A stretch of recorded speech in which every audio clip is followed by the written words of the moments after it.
बचपन में आपने वो कहानी तो सुनी होगी ना, एक गाँव में एक शरारती लड़का होता है। तो एक दिन उसे एक शरारत सूझती है। वो एक बड़ी पहाड़ी के ऊपर चला जाता है और वहाँ भेड़िया आ गया चीखना चिल्लाने लगता है। सारे गाँव वाले अपने हथियार समेटते हैं, उस बच्चे की तलाश में निकलते हैं। जब उस बच्चे के पास पहुँचते हैं तो बच्चा उनके ऊपर हँसने लगता है। वो कहता है कि तुम मेरी बात पे यकीन कर रहे थे, और उनका मज़ाक उड़ाने लगता है। गाँव वाले गुस्सा करते हैं, वापस चले आते हैं। 2 दिन बाद वो लड़का दोबारा पहाड़ी पे चढ़ जाता है और दोबारा से शोर मचाता है। गाँव वाले दोबारा हथियार लेके पहुँच जाते हैं।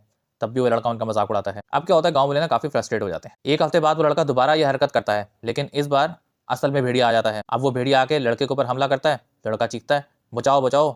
कोई बचाने नहीं आता, क्योंकि गाँव वालों को यही लगता है कि भाई मजाक कर रहा होगा। नतीजे में भेड़िया उस लड़के को खा के खत्म कर देता है। ये कहानी को जाके डोनाल्ड ट्रंप को समझाते, क्या ही कमाल हो जाए। डोनाल्ड ट्रंप भी उस लड़के की तरह हर दफा पहाड़ी के ऊपर चढ़कर हर मुल्क के ऊपर कहता है, टैरिफ लगा दूंगा, तुम्हारे साथ ये कर दूंगा, तुम्हारे साथ वो कर दूंगा। तो कुछ वक्त तो मुल्क उसको रिस्पॉन्स करते हैं। जैसे जब शुरू में टैरिफ लगाए तो सारे मुल्कों ने कहा भाई ठीक है, हम मिल बैठ के जो है वो फैसला कर लेते हैं कि भाई आपको कितने टैरिफ एक्सेप्टेबल हैं और हमें अपने मुल्क में कितने टैरिफ लगाने चाहिए। लेकिन फिर क्या हुआ कि थोड़े अरसे बाद मुल्कों को लगने लगा कि यार ये तो सीधा सीधा ब्लैकमेलिंग और कुछ नहीं। ऑलरेडी डॉलर के नाम पे ये तमाम मुल्कों के साथ ब्लैकमेलिंग कर रहा है।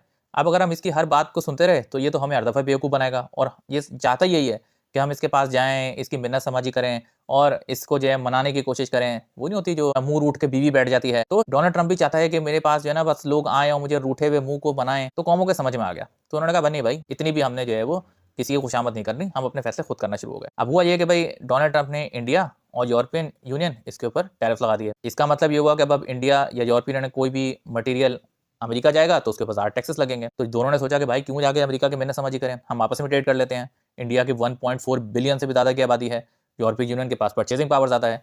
तो उन्होंने आपस में आज तजारती मुआहदा करके वो जो डेफिसिट अमेरिकन प्रोडक्ट की वजह से आ रहा था या अमेरिका कंज्यूमर की वजह से आ रहा था, वो उन्होंने आपस में पूरा कर लिया। इसी तरह चाइना और कनाडा ने भी किया। उन्होंने भी कहा कि भाई हम कोई मर थोड़ी रहे हैं कि अमेरिका को प्रोडक्ट ना देंगे तो हमारा मुल्क नहीं चलेगा। उन्होंने आपस में तजारती मुआहदा कर लिया और अब वो एक दूसरे के साथ इंपोर्ट एक्सपोर्ट कर रहे हैं। अब डोनाल्ड ट्रंप को ये बात समझ में आ रही है कि भाई मैं तो इग्नोर हो रहा हूँ, ये तो दुनिया के लोग जो है वो आपस में खुद ही फैसले करने लगे और इस तरह तो अमेरिका की इंपॉर्टेंस ही गिर जाएगी। तो अब तरह तरह की और धमकियां आ गई कि मैं तुम पे हमला कर दूंगा, मैं आइसलैंड में ये कर दूंगा, मैं ईरान में ये कर दूंगा, मैं ये कर दूंगा। लेकिन वही बात है कि जिस तरह वो लड़के की बात को सुनकर ना लोगों ने फिर इग्नोर करना शुरू कर दिया था, अब दुनिया के दीगर ममालिक भी डोनाल्ड ट्रंप को इग्नोर कर रहे हैं। और उसका नतीजा क्या हो रहा है? नतीजा ये हो रहा है कि जो अमेरिका के अंदर इस वक्त हालात हैं वो भी काफी खराब होते जा रहे हैं। जो उनकी इमिग्रेशन पुलिस है वो उल्टा बजाय इलीगल इमिग्रेंट्स के वो अमेरिकनों की पर हमला करने लगी है।